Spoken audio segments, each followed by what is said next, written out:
The man accused of the University of Idaho quadruple murder accepting a plea deal less than 2 months before his trial. Multiple outlets reporting Bryan Kohberger agreeing to plead guilty to all counts, according to a letter sent to the victim's family members.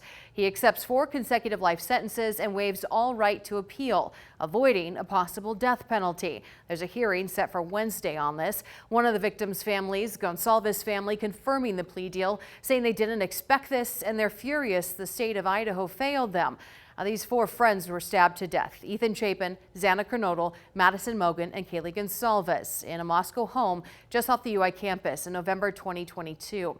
At the time, Kohberger was pursuing a PhD in criminology just miles away at Washington State University. Now we do have J.W. Bond with us here to talk about this happening, this breaking news here with Kohberger accepting a plea deal. Let's talk about this plea deal. Why this one? Why now? And now what? Yeah, this was sudden. No one saw this coming. You know, the defense from the beginning has showed that their hand. They wanted to get the death penalty off the table. They'd do anything to get the death penalty off the table.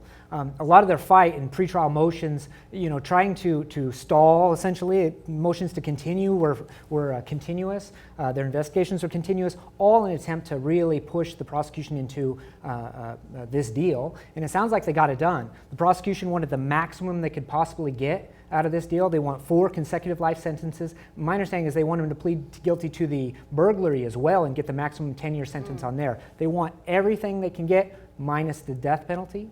And so it sounds like it worked. At the end of the day, they don't want this media circus any longer. You estimate that if they go to trial, well, and they get the death penalty, the appeal's going to last 10 years. They appeal to the state Supreme Court, they appeal to the federal district court, appeal possibly onto the Ninth Circuit from there.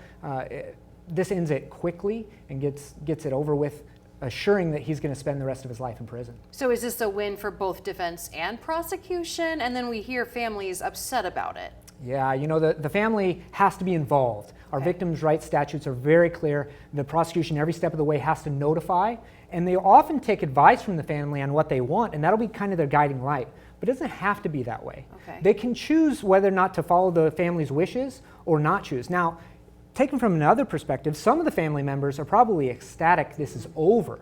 So who do you choose? One family versus the other. If one family wants death and one family just wants this to be over, I mean, it's not just so clear-cut that they ignored one family. No, they probably followed the wishes of many of the other families. And giving up the rights to an appeal is probably a big part of that, right? Yeah, this was going to hit the news cycles for years to come, over and over and over again. I mean, the appeals are long and arduous, especially when the death penalty is involved. This really cuts it short. This may all be over and out of the news pretty quickly. So you really think this is it for this case at this point? We have that hearing coming up Wednesday, and then what? I've heard that he's going to enter his plea on Wednesday, and then they'll set it for sentencing, and some news agencies are already predicting that it'll happen at the end of July. Now, I don't know where that's coming from, but I predict it might be because they're waiving any pre-sentence investigation report. So when there's no possibility of him ever getting out, or getting out on parole or probation ever in his life, well, why do you need to evaluate what his history is to determine whether or not he'd be a suitable candidate for parole down the road? They're skipping all that. They can streamline it and sentence it much quicker. It's possible he could be sentenced immediately without having that pre-sentence investigation process. Okay, is there anything else that would be valuable that you think our viewers are probably wondering about this case at this point? You know, it's all coming out pretty quickly. Yeah. I could probably come up with a lot more even if I was given 30 minutes. I've been stuck in court all day, and we're just learning about this suddenly, and my mind's racing thinking of all the strategic decisions that have been made. But it sounds like the defense finally got what they wanted.